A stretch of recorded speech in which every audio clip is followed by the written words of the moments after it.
साथियों, सबसे पहले आप सबसे क्षमा चाहता हूं।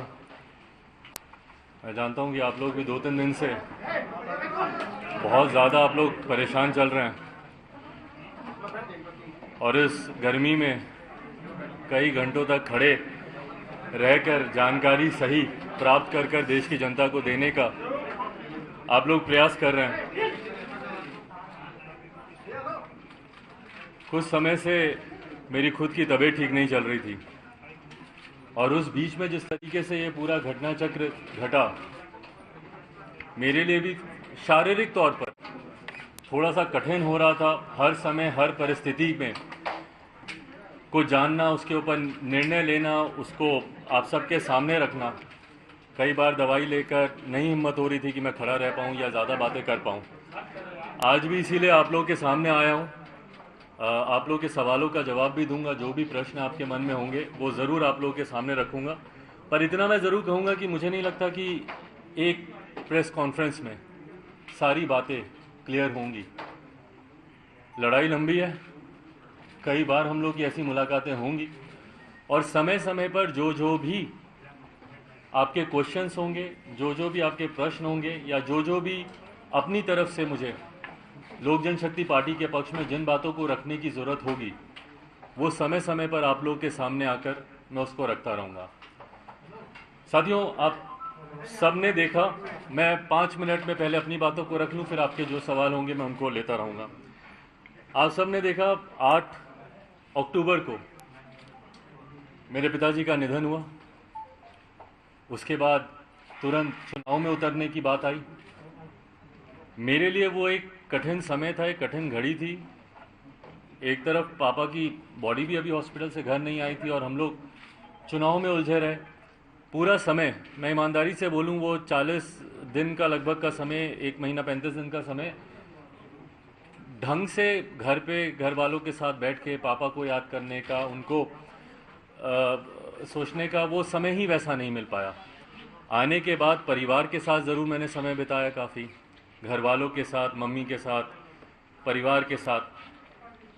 और उसके बाद वापस हम लोगों ने कि किस तरीके से इस चुनाव में और इस चुनाव के परिणाम पर मैं एक बात ज़रूर बोलूँगा प्रमुखता से कि इस चुनाव में मिली लोक जनशक्ति पार्टी को जो एक बड़ी जीत हम लोग की हासिल हुई है। जीत, चुनाव में जब आप इलेक्टोरल पॉलिटिक्स में होते हैं तो कई बार जीत को सिर्फ और सिर्फ संख्या से आंका जाता है कि भाई आपके कितने विधायक आपके जीत के आए, कितने सांसद आपके जीत के आए।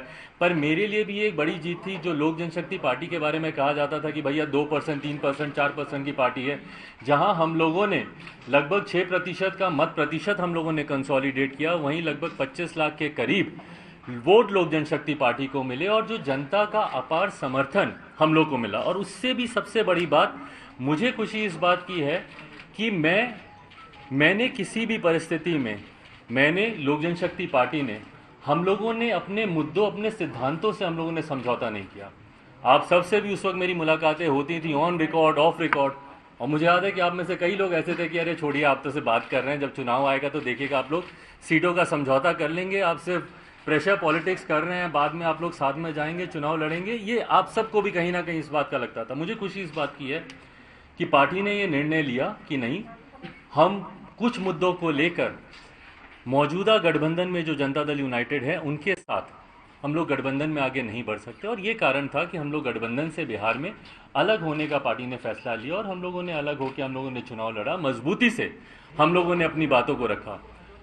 आज जब चुनाव खत्म हुए उसके बाद से कहीं ना कहीं निरंतर, और चुनाव के दौरान भी, चुनाव से पहले भी, मुझे याद है जब पापा अस्पताल में भी थे तो उस वक्त भी कई बार कुछ लोगों द्वारा और जनता दल यूनाइटेड के द्वारा खास तौर पर मेरी पार्टी लोक जनशक्ति पार्टी को तोड़ने का प्रयास निरंतर तब भी किया जा रहा था। मुझे याद है कि मेरी शायद पापा की जब आखिरी बार बात पार्टी के कुछ नेताओं से हुई थी, जब वो आईसीयू में थे, तो उस वक्त भी जब उनकी बात हुई तो उन्होंने इसी बात को कहा कि क्यों मीडिया में इस तरीके की भ्रामक खबरें आती हैं। उनकी चाचा से भी बात हुई, चाचा को भी उन्होंने इसी बात के बारे में कहा कि क्यों बार बार ये खबरें आती हैं कि भाई पार्टी टूट रही है, पार्टी अलग हो रही है, इस तरह की जानकारी क्यों आती है।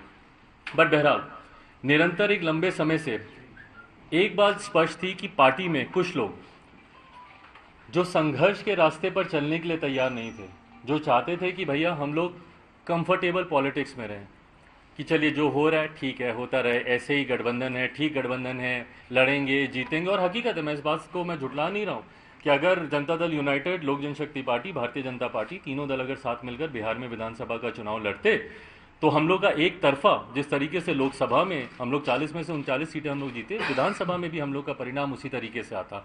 पर उसके लिए मुझे नतमस्तक होना पड़ता मौजूदा मुख्यमंत्री नीतीश कुमार जी के सामने, उसके लिए मुझे समझौता करना पड़ता अपनी नीतियों से।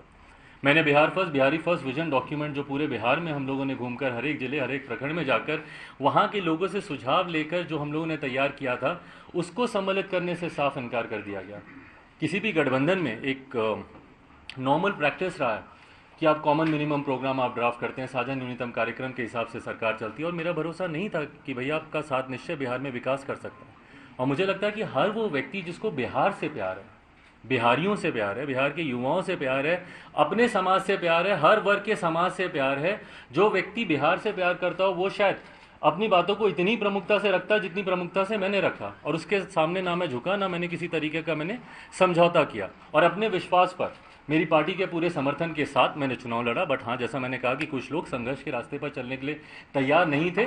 उन लोगों ने उस वक्त भी, उस चुनाव के दौरान भी, जिसमें मुझे दुख के साथ कहना पड़ता, बट मेरे चाचा खुद, उन्होंने चुनाव प्रचार में उस वक्त कोई भूमिका नहीं निभाई। मेरी पार्टी के कई और सांसद जो अपने व्यक्तिगत चुनाव में, वीना जी वैशाली, वो अपने सुपुत्री उनके चुनाव लड़ रही थी, वो उसमें व्यस्त थी।